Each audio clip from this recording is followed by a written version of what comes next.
The funeral home smelled like lilies and lies. I stood in the back of the viewing room, clipboard pressed against my chest like armor, counting the minutes until my shift ended. 23 arrangements delivered, 11 more to catalog. Then I could leave this suffocating space where grief hung thick enough to choke on. My name is Elena Moretti, and I'd been working for Gracewood Funeral Services for 8 months. Long enough to become invisible. Long enough to perfect the art of fading into wallpaper while families said goodbye to their dead. Today's service was different. The room overflowed with dangerous men in expensive suits. The kind who carried themselves like violence was a language they spoke fluently. They filled every pew, lined every wall, their presence transforming the elegant space into something that felt more like a fortress than a place of mourning. At the front, in a mahogany casket lined with cream silk, lay Dante Caruso. Even dead, he commanded attention.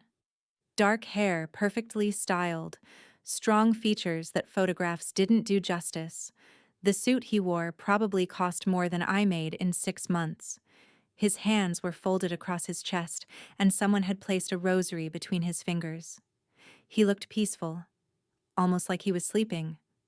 I'd seen enough bodies to know the difference. "More roses for the front," Marcus, my supervisor, hissed in my ear.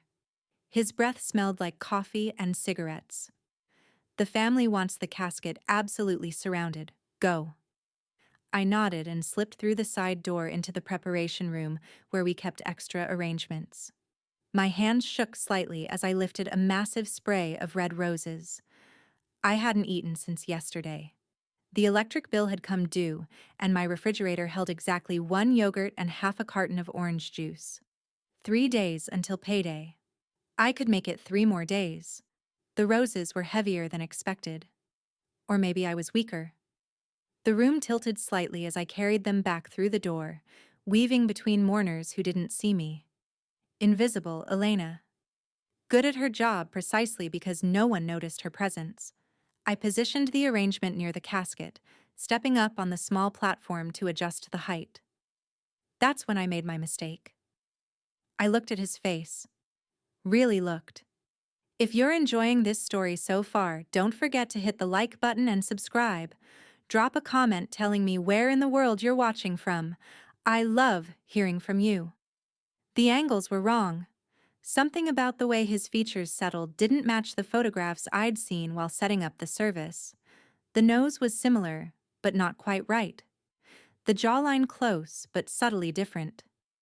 I'd arranged enough viewings to recognize the uncanny valley of a face that belonged to someone who'd been altered by death or trauma. This wasn't natural settling. This was something else. My vision blurred at the edges. The room suddenly felt too hot, too crowded. Oxygen replaced by the cloying scent of flowers and something darker underneath. Chemical. Wrong. I stepped back from the casket and my foot caught on the platform edge. The world tilted violently. I felt myself falling, watched the ceiling spin above me like I was underwater, drowning in perfumed air. Then nothing. Consciousness returned in fragments. Soft sheets, the smell of cedar and expensive cologne, a hand holding mine, thumb tracing gentle circles across my knuckles, warm, alive. I forced my eyes open. A man sat beside the bed I was lying in, dark hair falling across his forehead, sharp features that photographs didn't quite capture.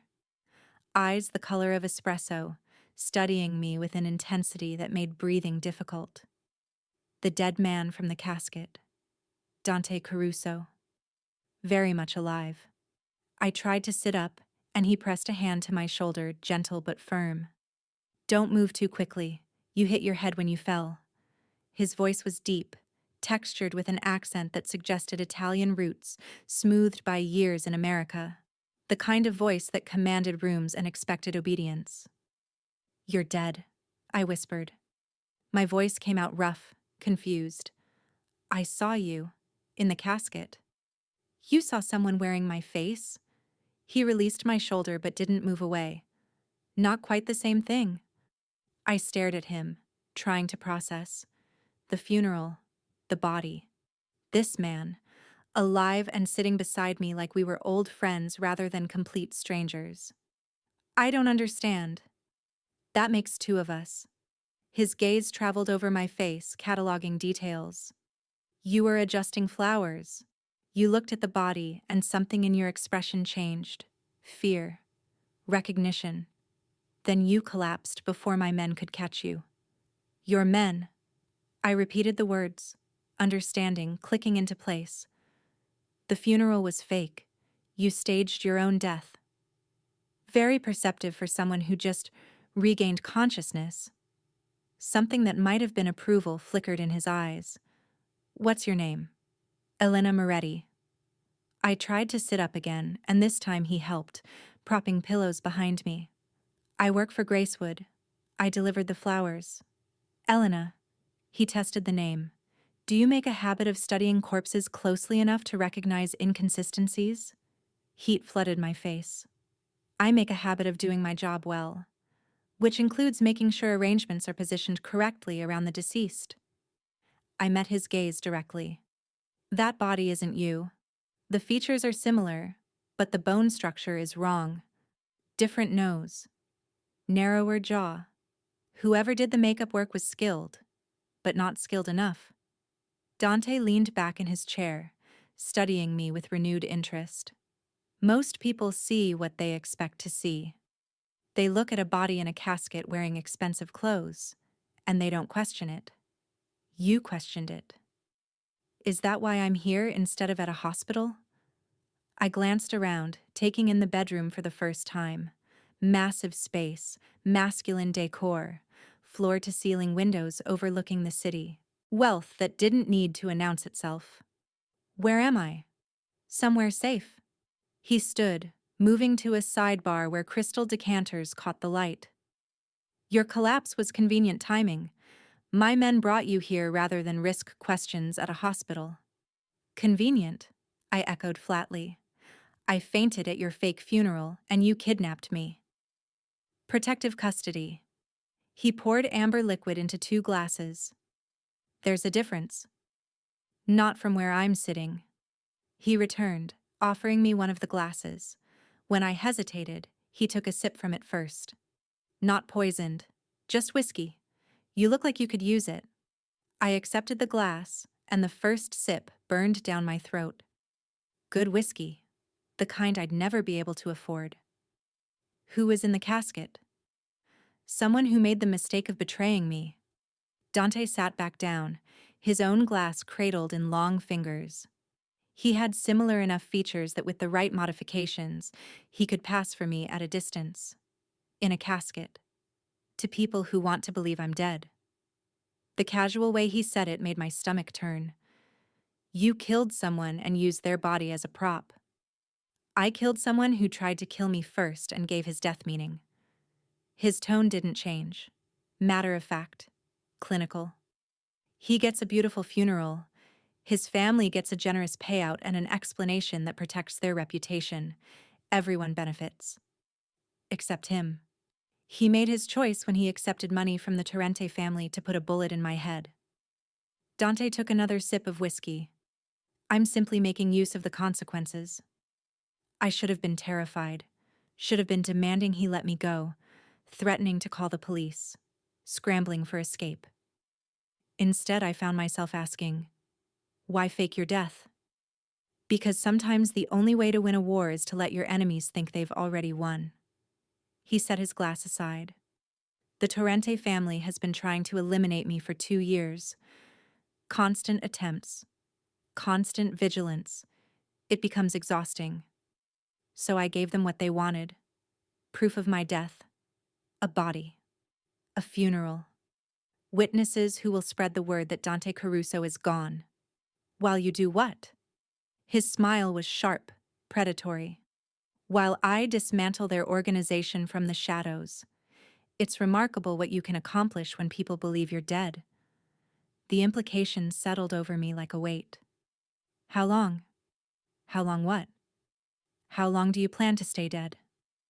As long as it takes. He studied me again, that intense focus making me hyper-aware of every breath. Which brings us to a complication. My fingers tightened around the whiskey glass. What complication? You. You recognized that the body wasn't me. You studied it long enough that my men noticed your reaction. If you'd simply fainted without that moment of recognition, I could have sent you home with no one the wiser. He leaned forward, elbows on his knees. But you saw something, and I need to know what you plan to do with that information. The room suddenly felt smaller.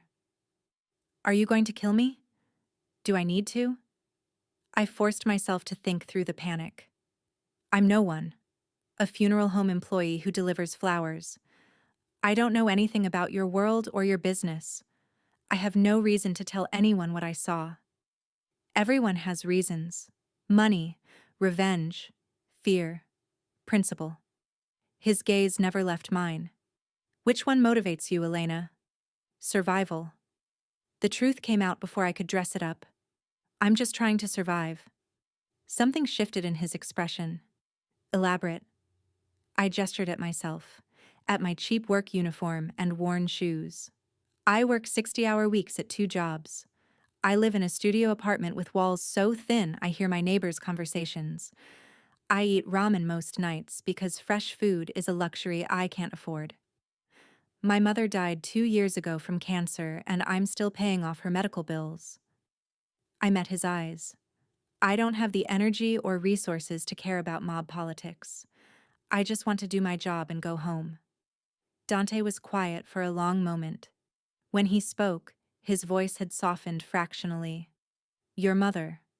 What kind of cancer? Pancreatic. By the time they caught it, it was everywhere. The words still hurt, sharp and immediate. 13 months from diagnosis to death. I took care of her at home toward the end because we couldn't afford hospice. You were alone? I'm always alone. I took another sip of whiskey, needing the burn. It's safer that way. No one to worry about. No one to disappoint. He stood and walked to the windows, hands in his pockets. The city sprawled below us, lights beginning to sparkle as evening approached. I lost my mother when I was 17. Heart attack, sudden and brutal. One moment she was laughing at something my sister said. The next, she was gone. The admission surprised me. Crime bosses weren't supposed to share personal grief with strangers they'd essentially kidnapped. I'm sorry. The point is, I understand loss. I understand the weight of debts you can't escape and obligations that crush you under their pressure. He turned back to face me. I also understand survival. You said that's what motivates you. I believe you. So, you'll let me go? Eventually. He moved back to the chair. But I need time to assess whether anyone else noticed your reaction, whether the Torrentes have plants in the funeral home who might have seen what you saw, whether letting you walk away creates a security risk I can't afford. My stomach dropped. How much time? A few days, maybe a week. He held up a hand before I could protest. You'll be comfortable here. Anything you need you'll have. Consider it a vacation with security. A vacation where I'm a prisoner. Protective custody. He corrected again. The distinction matters. Not to me. His phone buzzed and he glanced at it. His expression hardened. I need to take this. There's a bathroom through that door. Clothes in your size in the closet. My assistant is efficient. Food will be brought up shortly. Don't try to leave this room. The men outside won't hurt you, but they won't let you pass either. He stood and walked toward the door, then paused. Elena? What? Thank you for not lying to me. Honesty is rare in my world. I appreciate it. Then he was gone, leaving me alone in a stranger's bedroom, trapped in a situation I couldn't have imagined when I woke up this morning.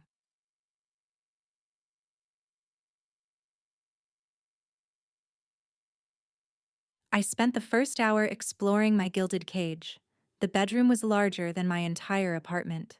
King-sized bed with sheets that probably cost more than my monthly rent. Bathroom with heated floors and a shower that had more settings than my car.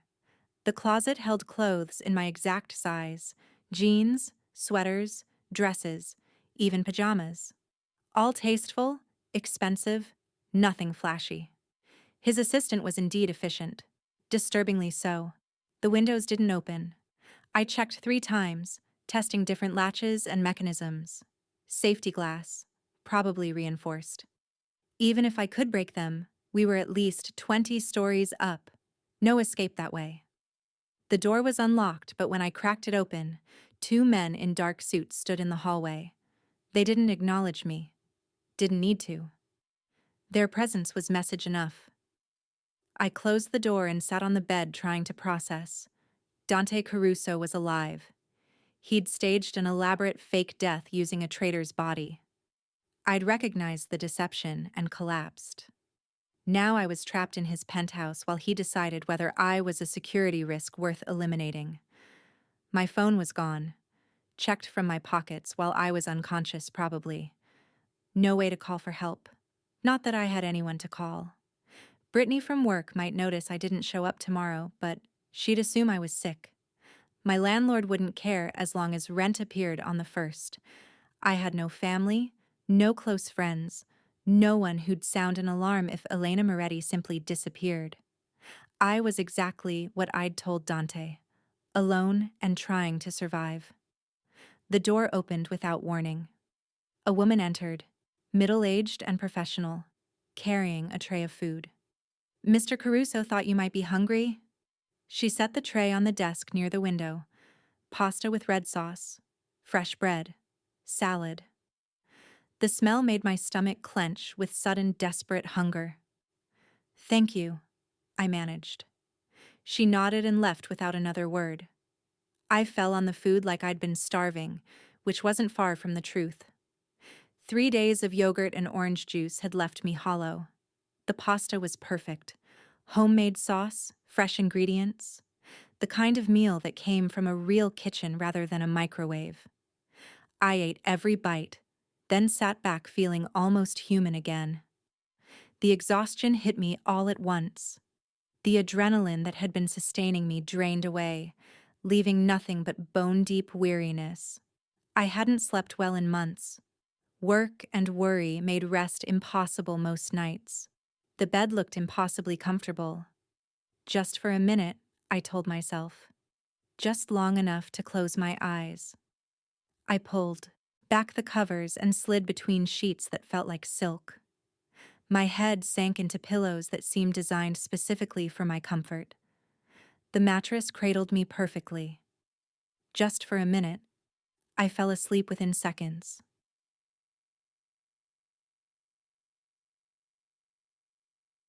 I woke to darkness and the feeling of being watched. "You talk in your sleep." Dante's voice came from somewhere near the windows. I sat up quickly, clutching the blanket to my chest. "What?" "You were dreaming, talking to someone named Maria about medical bills and payment plans." He moved closer, and I made out his silhouette in the ambient light from the city. "Your mother?" "Yes." My heart was racing, disoriented from deep sleep. "What time is it?" 3 in the morning. "I'm sorry for waking you, but I wanted to check on you." He sat in the chair he'd occupied earlier, maintaining distance. "How's your head?" I touched the back of my skull, finding a tender spot, but nothing serious. "Sore. I'll live." "Good." He was quiet for a moment. "I've been thinking about what you said. About survival, and being alone." "Why?" "Because I recognize it. That particular kind of isolation that comes from losing everyone who mattered." His voice carried something raw, unguarded in the darkness. "My mother died when I was 17. My father followed 6 months later. Heart couldn't take losing her. My sister Alessia was 19. We raised ourselves in this world, learned to survive when survival wasn't guaranteed." "Where is she now? Your sister?" "Dead. 3 years ago." Car accident that wasn't an accident. The words came out flat, but underneath ran a current of grief that hadn't healed. The Torrentes wanted to hurt me. They succeeded. I didn't know what to say to that. Didn't know how to comfort a man who'd just revealed a wound I could feel bleeding in the darkness. The funeral today, he continued. It wasn't just about strategy. It was about making them think they'd won, so I could destroy them for what they took from me. Revenge. Justice. There's a difference. Is there? I pulled the blanket tighter. You're using a dead man's body and hiding from your enemies. You've kidnapped me. You're planning violence against people who hurt you. That sounds like revenge, not justice. Fair point. He stood and walked to the windows, staring out at the city. Maybe the line between the two gets blurred when you've lost everyone you love. I understood that more than I wanted to admit. My mother made me promise at the end that I wouldn't let grief consume me, that I'd keep living even after she was gone. My voice cracked. Some days, I'm not sure I'm keeping that promise. You're still here, still surviving, that counts. Does it? When surviving is all you do? He turned to face me, though I couldn't make out his expression in the darkness. Yes, because survival means possibility. Means tomorrow might be different. Means you haven't given up. We sat in silence for several minutes. The kind of silence that wasn't uncomfortable, just two people existing in the same space with their respective ghosts. I'm going to let you go, Dante said finally. Tomorrow, I'll have my people check whether anyone else noticed your reaction at the funeral. If it's clear, you can return to your life. Relief flooded through me. Thank you. But I need you to promise me something. What? If anyone asks about today, coworkers, friends, anyone, you tell them you felt sick and went home early, food poisoning, something simple and forgettable. You don't mention the funeral, the body, or anything you saw. I promise. And if the Torrentes or anyone connected to them approaches you, asking questions about the funeral or about me, you contact me immediately. He crossed to the desk, wrote something on paper. This number reaches me directly, 24 hours, no matter what. I took the paper, though I couldn't read it in the darkness. You really think they might come after me? I think I'm being careful, which is how I've survived this long. He moved toward the door. Get some rest, Elena. Tomorrow you can go back to your life. Dante? He paused, hand on the door handle. I'm sorry. About your sister. I'm sorry about your mother. His voice was soft. We carry our dead with us, don't we?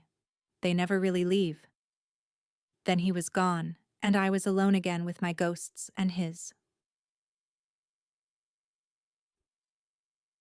Morning came too soon.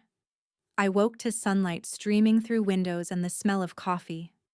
Someone had left a tray on the desk. Espresso, fresh pastries, fruit. My empty stomach demanded attention, and I ate while watching the city wake up below. 23 floors up, I estimated. Central Business District. I could see other high-rises, traffic beginning to clog streets, people moving like ants in organized chaos. The bathroom held everything I needed. I showered, grateful to wash away yesterday's confusion, and dressed in the clothes that had been provided. Jeans that fit perfectly, a soft gray sweater, even undergarments in my exact size, which should have been creepy but somehow just felt thoughtful. The door opened at exactly 8 o'clock. A different man from yesterday's guard stood in the hallway. Younger, maybe late 20s, with kind eyes that seemed out of place in this world. Miss Moretti? Mr. Caruso asked me to escort you down when you're ready. I'm ready. He led me through a penthouse that was even more impressive in daylight. Marble floors, art that belonged in museums, furniture that whispered old money and older power. We took a private elevator down, and I watched floor numbers descend with a mixture of relief and something I couldn't quite name. something that might have been regret. Dante waited in the lobby, not the building's main entrance, but a private area with security that rivaled airports. He'd changed clothes, dark jeans, black sweater, looking less like a crime boss and more like someone you'd pass on the street without a second glance. Elena, he approached, hands in his pockets, casual, unthreatening. My people checked. No one else at the funeral noticed your reaction. You're clear. So, I can go. You can go. He gestured to the young man who'd escorted me. Marco will drive you wherever you need to go. Home, work, anywhere. I should have just left. Should have thanked him and disappeared back into my invisible life. Instead, I found myself asking, why are you being so careful with me? His expression softened. Because you remind me of someone. Your sister? Alessia was fierce. Fire and determination wrapped in stubbornness.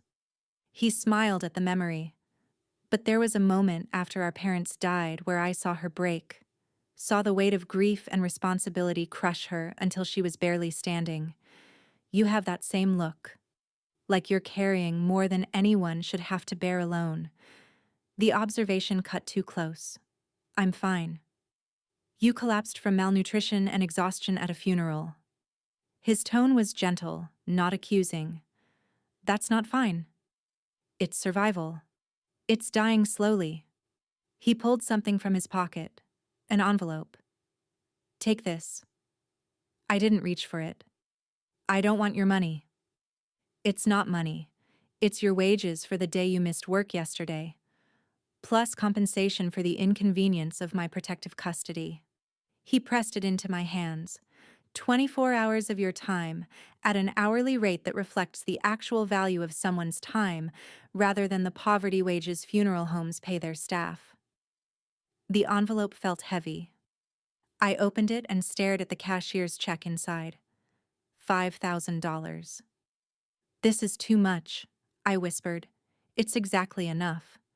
Pay your mother's medical bills, buy food, take one shift off without worrying whether you can make rent. His voice was firm. You said survival motivates you. Let me help you survive. Tears burned behind my eyes. I didn't cry. Hadn't cried since the day we buried my mother. But this unexpected kindness from a dangerous stranger threatened to break something inside me. Why? The question came out broken. Why do you care? Because I couldn't help Alessia when she was drowning, but I can help you. He stepped back, creating distance. If you need anything, job references, connections, someone to intimidate your landlord into fixing problems, use that number I gave you. I meant what I said. 24 hours. Any reason? Marco cleared his throat gently. Miss Moretti, the car is ready. I clutched the envelope, trying to find words for what I was feeling. Gratitude, confusion, something that felt dangerously like connection. Thank you. Survive, Elena. That's all the thanks I need. I followed Marco to the car, a black sedan with tinted windows. As we pulled away from the building, I turned to look back. Dante stood in the private entrance, watching us leave. Even from a distance, I felt the intensity of his gaze. Something told me this wasn't the end, that somehow, impossibly, the dead man at the funeral had just changed my life. 3 weeks passed before I saw Dante Caruso again. 3 weeks of trying to return to normal life while carrying the weight of impossible secrets. I cashed the check. $5,000 that cleared my mother's remaining medical debt and left enough for groceries that didn't come from the clearance section. I bought vegetables, fresh fruit, meat that wasn't processed and packaged in plastic. The relief of a full refrigerator made me cry in the middle of the grocery store. Work continued at Gracewood. Marcus never asked why I'd left early that day, and I didn't volunteer information. The funeral for Dante Caruso became just another service, forgotten by everyone who'd witnessed it. The news reported his death briefly. Local businessman, tragic circumstances, private family mourning, then moved on to other stories. The world believed Dante Caruso was dead. Only I knew otherwise.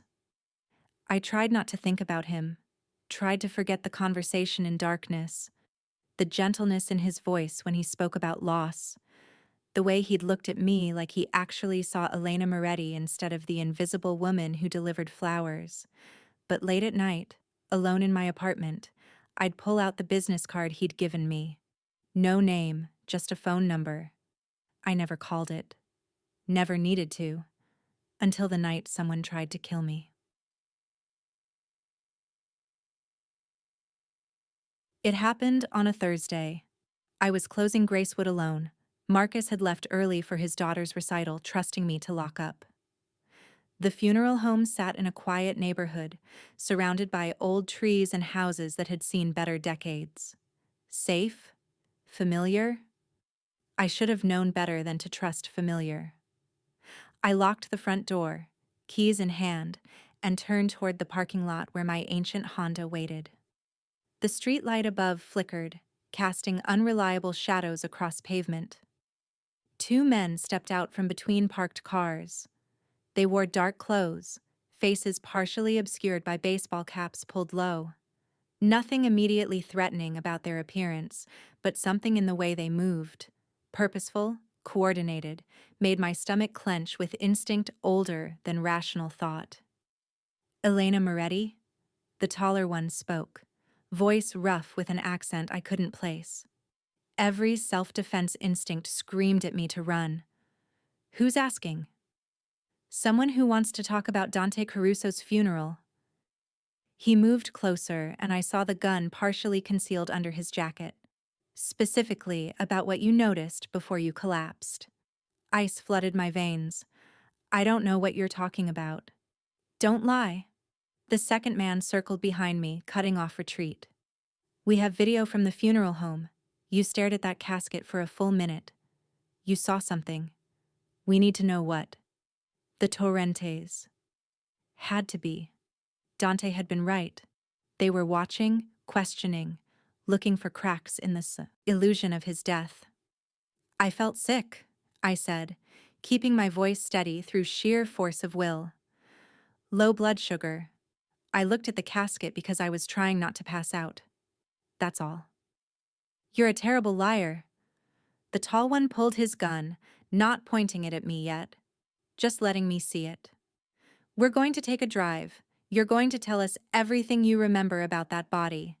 And if we're satisfied you don't know anything useful, we'll let you go. I didn't believe that for a second. People who pulled guns in parking lots didn't let witnesses walk away. My phone was in my purse, hanging from my shoulder. If I could just reach it, call someone. The police, emergency services, the number on Dante's card burning a hole in my wallet. I shifted my purse slightly, fingers searching for the zipper. Don't. The gun lifted, pointing at my chest. Hands where I can see them. Now. I raised my hands slowly. My mind raced through options. Scream. But we were alone, surrounded by empty businesses closed for the night. Run. But they'd shoot me before I made it 3 steps. Comply.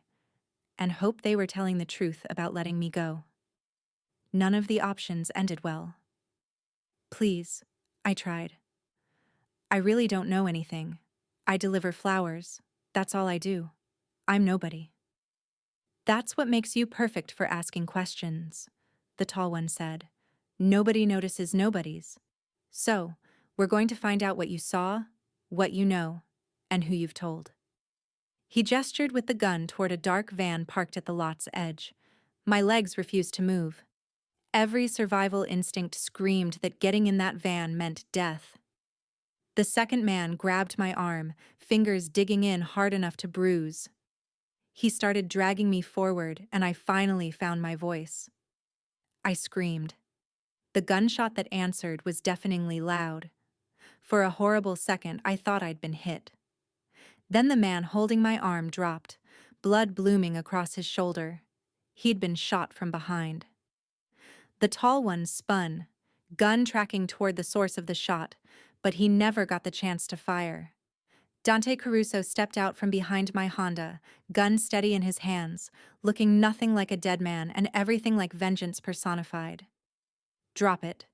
His voice was cold, absolutely devoid of mercy. Or the next bullet goes through your skull instead of your friend's shoulder. The tall one hesitated, clearly calculating odds. I don't miss, Dante continued, taking a step closer. And I've already killed 4 men tonight. What's one more? The gun clattered to the pavement. Smart. Dante kept his weapon trained on them while glancing at me. Elena, are you hurt? I shook my head, unable to form words. My entire body trembled with adrenaline and terror. 2 more men emerged from the shadows. Marco, who'd driven me home that morning 3 weeks ago, and another man I didn't recognize. They moved with military efficiency, zip-tying the attackers' hands, patting them down for additional weapons. Dante finally lowered his gun and crossed to me. Can you walk? I think so. Good. We need to leave. Now. He took my elbow gently, guiding me toward a black SUV idling at the parking lot entrance. Police will be here in minutes. You can't be found at a crime scene. But I should give a statement. They attacked me. They attacked you because of me. Because you saw something at my funeral that made them suspicious. His jaw was tight with controlled fury. If you talk to the police, they'll dig deeper. Find connections between you and me. Put you in even more danger. He was right. I knew he was right. But walking away from attempted kidnapping felt wrong in ways I couldn't articulate through the shock. Marco opened the SUV's back door. Dante guided me inside, sliding in beside me. The vehicle pulled away smoothly, leaving the parking lot and its violence behind.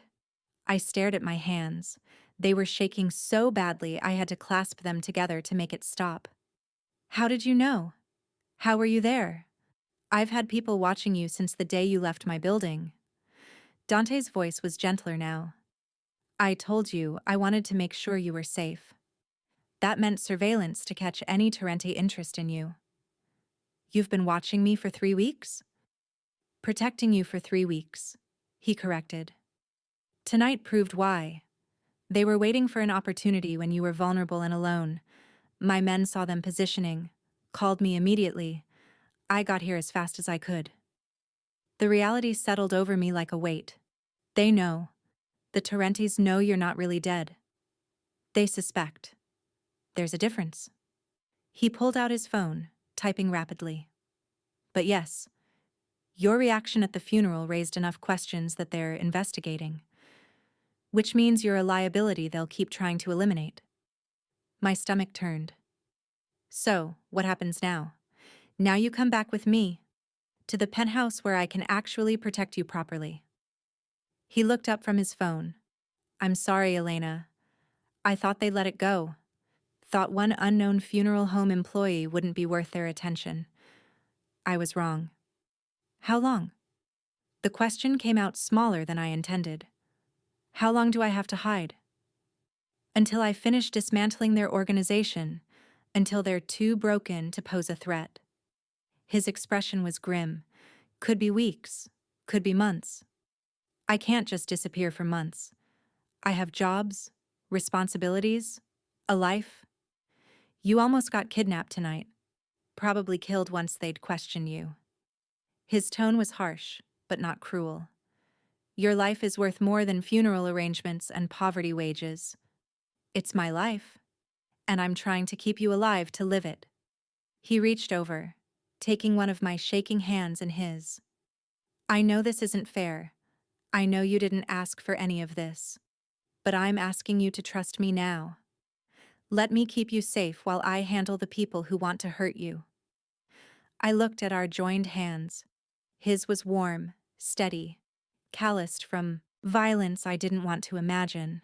Mine was cold, trembling, marked with scars from years of barely surviving. Do I have a choice? You always have a choice.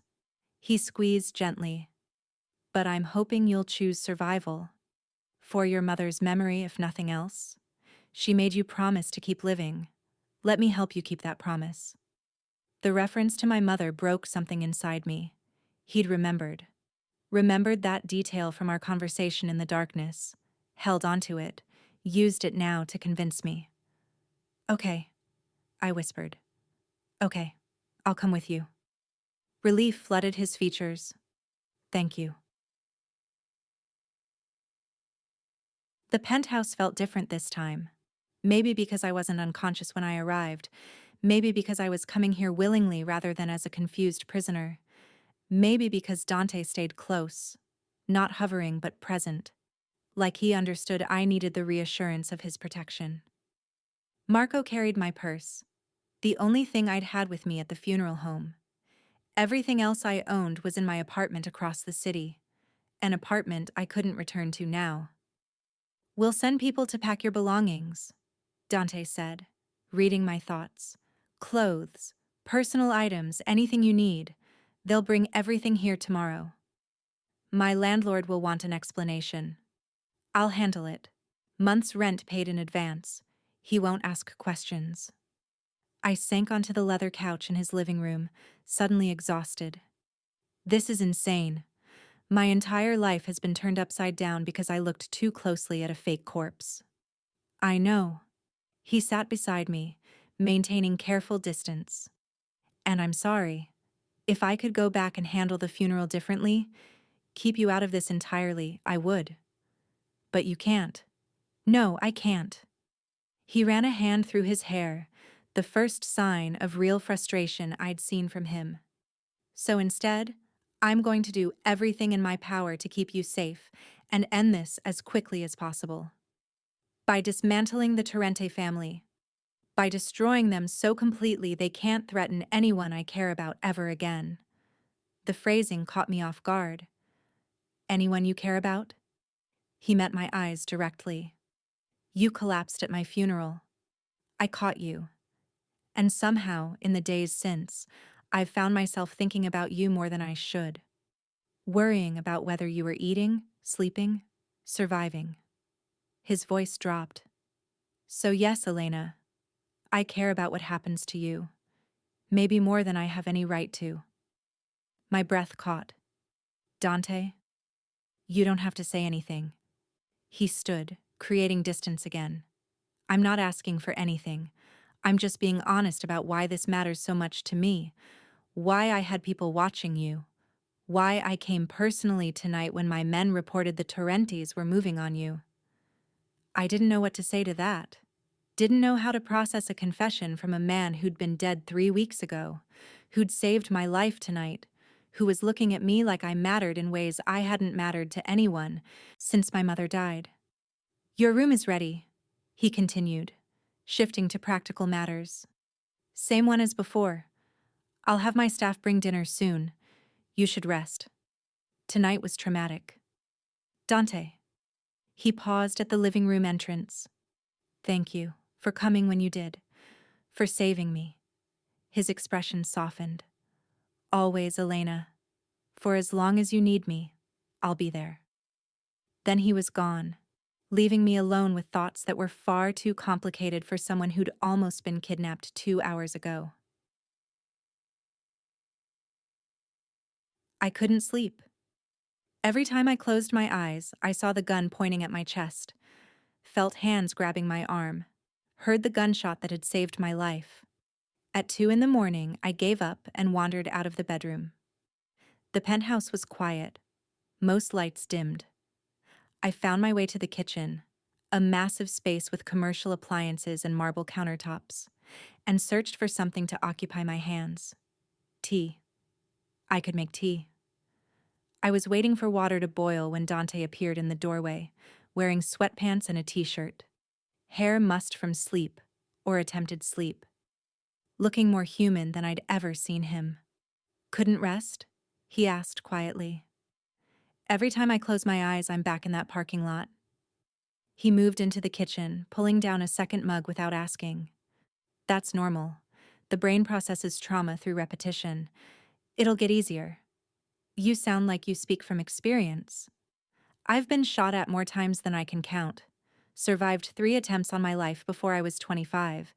You don't live in my world without accumulating trauma. He leaned against the counter. The nightmares fade, but they never completely disappear. The kettle whistled. I poured water over tea bags, grateful for the ritual of simple tasks. How do you live like that? Constantly waiting for violence? You adapt. Learn to recognize threats before they materialize. Trust only people who've proven themselves. Accept that safety is an illusion, but security is achievable through preparation. He accepted the mug I handed him. It's not a life I'd wish on anyone, but it's the life I have. Do you ever think about walking away? Leaving the organization? Starting over somewhere new? Every day. The admission was quiet, raw. Especially after Alessia died. I wanted to burn it all down and disappear, but I have responsibilities. People who depend on me for their livelihoods. Rivals who'd fill the power vacuum with something worse if I just vanished. So you're trapped. We're all trapped by our choices, by circumstances beyond our control, by the weight of other people's expectations. He took a sip of tea. You're trapped by your mother's medical debt, by funeral home wages that barely cover rent, by a system designed to keep people like you struggling. At least my trap doesn't involve people trying to kill me, doesn't it? His gaze was intense. Poverty kills, Elena. Maybe not as dramatically as bullets, but just as certainly. How long would you have lasted working 80-hour weeks on inadequate food and no rest? The question hit harder than I wanted to admit. I was managing. You collapsed from malnutrition and exhaustion. That's not managing. That's surviving by the slimmest margin. He set down his mug.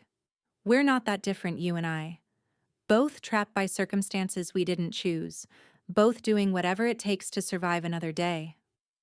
I thought about that, about the parallels he was drawing. The difference is you have power, resources, options I'll never have. And I'm offering to share those resources, to give you options. He moved closer, not crowding, just closing the distance. Stay here while I deal with the Torrentes. Let me handle your living expenses, your debts. Give you space to actually rest for the first time in years. In exchange, all I ask is that you let me protect you. That's not a fair exchange. You're offering too much. I'm offering what I can afford, and what I need. His hand lifted, hesitating before gently touching my face. I need you safe, Elena. I need to know that my mistakes haven't gotten another innocent person killed. Let me do this. The touch sent electricity through me. His palm was warm against my cheek, thumb brushing away a tear I hadn't realized was falling. We stood there in his kitchen, the dead of night wrapped around us. Two broken people finding unexpected connection in shared trauma. Okay, I whispered. I'll stay. Thank you. He pulled me into his arms and I went willingly, resting my head against his chest. His heart beat steady beneath my ear. Alive. Real. The dead man from the funeral holding me like I was something precious. We stood like that for a long time, taking comfort in simple human contact. Eventually, he pulled back just enough to look at me. You should try to sleep. Tomorrow we'll start planning. Planning what? How to end this war. His expression hardened with determination. The Torrentes came after you tonight. That was their final mistake. Now I'm going to make sure they regret it. Morning brought a flurry of activity I hadn't expected. I woke to voices in the penthouse, several people moving through rooms, talking in low tones. When I emerged from the bedroom wearing borrowed clothes, I found Dante in his office surrounded by 4 men and 1 woman, all studying maps and documents spread across a massive table. Elena. He looked up when I appeared in the doorway. Good, you're awake. Come in. I entered hesitantly, aware of 5 pairs of eyes tracking my movement. This is my inner circle, Dante explained. People I trust completely. Marco you've met. This is Luca, my cousin and second in command. Christina handles intelligence, Vincent manages security, and Anthony coordinates our legitimate business operations. They each nodded greeting, professional but curious. I probably looked like exactly what I was, a confused civilian who'd stumbled into their dangerous world. We're planning the final phase, Dante continued, gesturing to the maps. The Torrentes have been operating from 3 primary locations: Warehouse District Headquarters, a social club in Little Italy, and a private residence in the suburbs where their boss, Salvatore Torrente, thinks he's untouchable. Christina, a sharp-eyed woman in her 30s, pointed to marked locations. We've been gathering intelligence for months. Security patterns, guard rotations, weak points in their defenses. With Dante supposedly dead, they've gotten sloppy, confident. That confidence ends tonight, Dante said flatly. Simultaneous strikes on all 3 locations. We dismantle their distribution network, seize their assets, and make it very clear that Dante Caruso is far from dead and extremely angry. What about me? I asked. Where do I fit in all this? You stay here. Safe. He moved around the table toward me. This penthouse is a fortress, armed guards, reinforced security. Nothing gets in or out without my knowledge. So, I just wait while you start a war? You survive while I end one. He took my hands.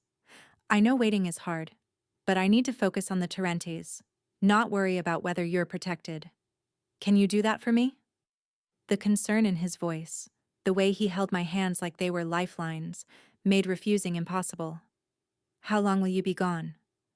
Most of the day, into the evening. He glanced at his team. Give us a moment. They filed out without question, closing the door behind them. Dante pulled me closer, one hand cupping my face. I'm coming back, Elena. I promise you that. People can't always keep promises like that. Not in your world. Then trust that I'm very good at surviving impossible situations. He leaned down, pressing his forehead to mine, and trust that I have every reason to come home safe. You're here. That's reason enough. My breath caught at the intensity in his voice. Dante? He kissed me. Gentle at first, questioning, giving me room to pull away. When I didn't, when I leaned into him instead, the kiss deepened. His hand slid into my hair while the other wrapped around my waist, pulling me flush against him. I'd been kissed before. Awkward teenage encounters. A few dates that went nowhere. But this was different. This was fire and desperation and 2 people seeking comfort in each other before walking into darkness. When we finally broke apart, both breathing hard, he rested his forehead against mine again. I'm definitely coming home now. Despite everything, I laughed. You better. Wait for me, Elena. I'll be back before you know it. He kissed me once more, quick and fierce, then pulled away and strode from the office. I heard him issuing orders, his team responding with military efficiency. Then the penthouse fell silent, and I was alone with my fear and the taste of him still on my lips. The waiting was torture. I tried to distract myself, explored the penthouse more thoroughly, finding a library with floor-to-ceiling books, a home gym, even a small art studio that looked unused. I made food from the stocked kitchen, took a long bath, attempted to read. Nothing worked. My mind kept returning to Dante walking into danger because of me, because I'd looked too closely at a fake corpse, because I'd become someone he wanted to protect. Evening came, then night. I sat by the windows watching the city lights, tracking time by the slow movement of traffic below. At 11 o'clock, my phone buzzed. The new phone Dante had given me that morning, secure and untraceable. A text appeared from an unknown number. It's done. Coming home. Relief nearly dropped me to my knees. He was alive. He was coming back. 30 minutes later, I heard the private elevator activate. The doors opened, and Dante emerged looking exhausted and bloodied but whole. I ran to him without thinking, and he caught me, arms wrapping tight. "I'm okay," he murmured into my hair. "I'm okay." "You're bleeding." "Superficial, nothing serious." He pulled back to look at me. "But I need to shower, change, and then I owe you an explanation of what happened tonight." "Did you?" I couldn't finish the question. Couldn't quite ask if he'd killed people. "Yes." No hesitation. No apology. Several of them. They chose to fight instead of surrender. I gave them chances they didn't give Alessia. The grief in his voice made my heart ache. "I'm sorry." "Don't be. They made their choices. Now they live with the consequences."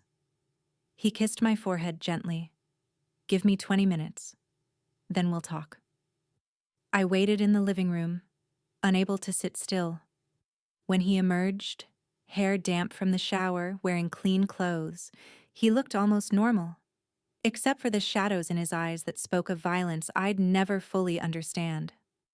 "The Torrente organization is broken," he said, sitting beside me on the couch. "Not destroyed. That would take months of additional work, but broken enough that they're no longer an immediate threat. Salvatore is in custody. Federal agents raided his residence tonight and found enough evidence to put him away for life." "Federal agents?" I repeated. "You involved law enforcement?" "I've had an arrangement with certain FBI personnel for years. Information exchange. They get evidence that helps their cases. I get protection from investigations." He smiled without humor. "Relationships built on mutual benefit. Tonight, I handed them everything they needed to dismantle what's left of the Torrente power structure." "So it's over?" "Really over." "The war with the Torrentes?" "Yes. But this life?" He gestured around us. "This is never truly over, Elena. There will always be another threat, another rival, another complication." "Then where does that leave me?" "Us?" He took my hand, threading our fingers together. "That depends on what you want. You can return to your life. New apartment, clean slate. Enough money to actually live instead of just survive. You'd be safe. I'd make sure of it. Or you stay. Here. With me." His eyes searched mine. "Not as a prisoner or someone I'm protecting out of obligation, but as someone I care about. Someone I want in my life, despite all the complications that come with it." My heart was racing. "Dante, we barely know each other. I know you're strong enough to survive things that would break most people. I know you're kind even when the world has given you no reason to be. I know you looked at me in the darkness and saw something worth saving." He cupped my face gently. "And I know that when I thought about coming home tonight, I thought about coming home to you. This is crazy. Completely." He smiled, real warmth reaching his eyes. "But I've learned that sanity is overrated, and life is too short to ignore something that feels this right." He was offering me everything I'd never let myself want. Safety, security, someone who saw me, really saw me, and chose to care anyway. It should have terrified me, should have sent me running back to my small, safe, invisible life. Instead, I heard myself saying, "I want to stay." His entire expression transformed. "You're sure?" "No, but I'm choosing it anyway." I leaned into his touch. "My mother made me promise to keep living. Maybe that means taking risks. Choosing connection over safety. Letting someone care about me for the first time in years." Elena. My name on his lips was reverence and gratitude. I swear I'll spend every day trying to be worthy of that choice. Just come home safe. That's all I ask. Every time you walk into danger, promise me you'll do everything possible to come back." "I promise."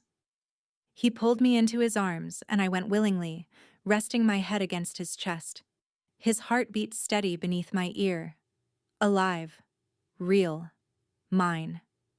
We sat like that until dawn painted the windows gold, two damaged people finding unexpected healing in each other's presence. The dead man from the funeral, and the invisible woman who'd seen him, building something fragile and precious in the wreckage of their separate traumas. Outside, the city woke to a new day. Inside, we held each other and began to imagine a future neither of us had thought possible. 6 months changed everything. 6 months of learning to live in Dante's world while maintaining pieces of my own. 6 months of falling asleep beside a man who'd been dead in a casket when I first saw him. 6 months of discovering that love could grow in the strangest soil, watered by danger, rooted in shared trauma, blooming against all logic. The penthouse became home. Not a cage or a fortress, but actually home. I'd added my touches gradually, books on the shelves, plants by the windows, photographs of my mother displayed without shame. Dante encouraged every change, like watching me claim space in his life made him happy in ways he couldn't articulate. The Torrente threat had dissolved exactly as Dante promised. Salvatore and his top lieutenants were federal prisoners now, their organization scattered to winds. The attempted kidnapping felt like something from another lifetime, though sometimes I still woke gasping from nightmares of guns in parking lots. Those nights, Dante would pull me close and talk until the fear receded. Tell me stories about his childhood, about Alessia before the world took her, about the parts of his life that were beautiful instead of violent. He was surprisingly good at anchoring me when darkness threatened. I'd started working again, not at the funeral home, but at the Sarah Grant Foundation I'd established using Dante's resources and my mother's name. Helping families navigate medical debt and cancer treatment costs gave me purpose that had nothing to do with his criminal empire. He'd insisted on keeping the foundation completely separate from his other businesses, protected from any taint of illegitimacy. Your mother's legacy should be pure, he'd said, something you can be proud of without complications. We'd fallen into rhythms that felt startlingly domestic. Morning coffee together before he disappeared into his office for business I didn't ask about. Evenings when he'd cook elaborate Italian meals, teaching me recipes his grandmother had taught him. Nights tangled together, learning each other's bodies and scars with a tenderness that still surprised me. But underneath the domesticity ran currents of danger I couldn't ignore. Dante was legitimizing portions of his empire, slowly transitioning from criminal enterprise to legitimate business holdings. But the process was dangerous. Men whose livelihoods depended on illegal operations resisted change. Rivals saw his transformation as weakness to exploit. I'd learned to read the signs. The tension in his shoulders when phone calls brought bad news, the way his jaw tightened before dangerous meetings, the nights he came home late with blood on his knuckles and shadows in his eyes. We didn't talk about those nights. That was our unspoken agreement. I wouldn't ask about the violence, and he wouldn't bring it home more than necessary. It was the only way I could reconcile loving a man whose hands had killed. But 6 months in, that agreement shattered. It started with a name I didn't recognize. Konstantin Volkov, Dante said over breakfast one Tuesday morning. His tone was carefully neutral, which immediately put me on alert. Russian. He's been expanding into territories that were previously neutral ground. I set down my coffee. Why are you telling me this? Because he's asking questions about you. Dante's eyes met mine. Specifically about the woman living with Dante Caruso. About whether you're leverage he could use. Ice flooded my veins. I thought the threats were over. You said dismantling the Torrentes made things safer. I said it, eliminated one threat. But Volkov is different. He's methodical, patient, and he doesn't respect the old boundaries. Dante reached across the table, taking my hand. I'm increasing your security. Marco will be with you any time you leave the building. No exceptions. Dante, I can't live like that. You can and you will. His voice was firm, but not harsh. Because Volkov doesn't make empty threats. If he's interested in you, it's because he sees value in using you against me. The words hit like a physical blow. So I'm bait. Leverage. A weakness you have to protect. You're the person I love. He squeezed my hand. Which, yes, makes you a target. But that doesn't make you weak. It makes you valuable. To me. To the life we're building. The love confession should have made me happy. Instead, it filled me with dread. How long? How long do we live like this before someone decides I'm not worth the trouble and just kills me? That's not going to happen. You can't promise that, not in your world. Then I'll remake my world until I can. He stood, coming around to kneel beside my chair. Elena, I know this isn't what you signed up for. I know loving me comes with dangers you never asked for. But I'm asking you to trust me one more time. Let me handle Volkov. Let me keep you safe.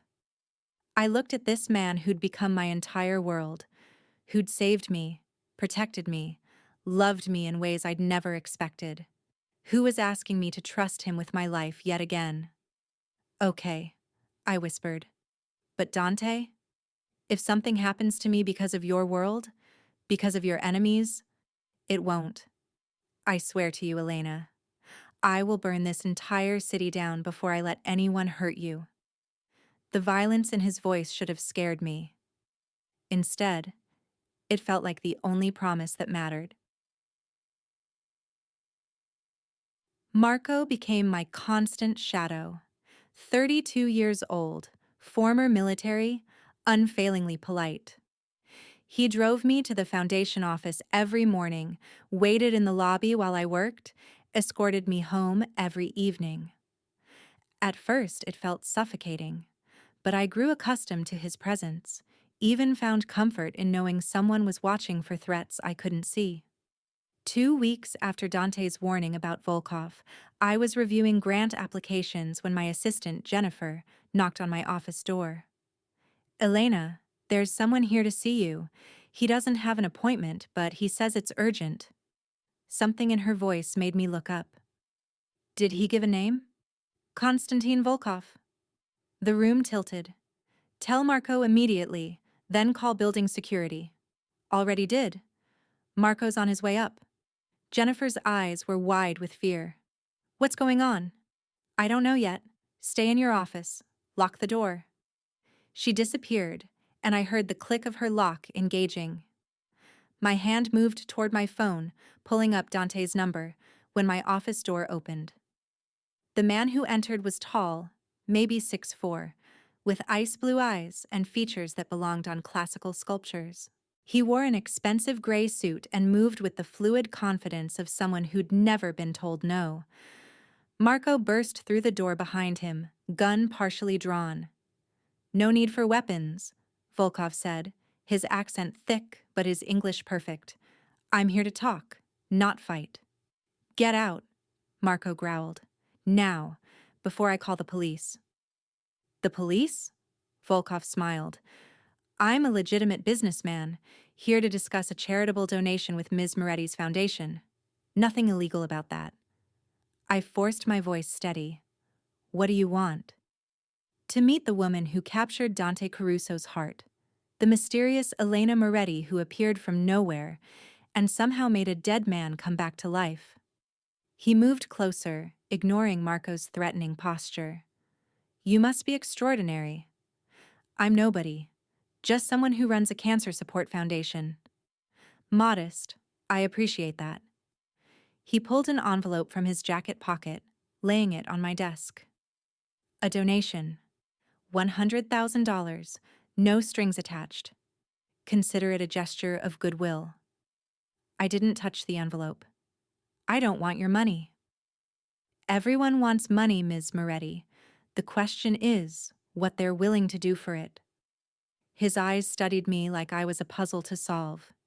Dante has been systematically dismantling Russian operations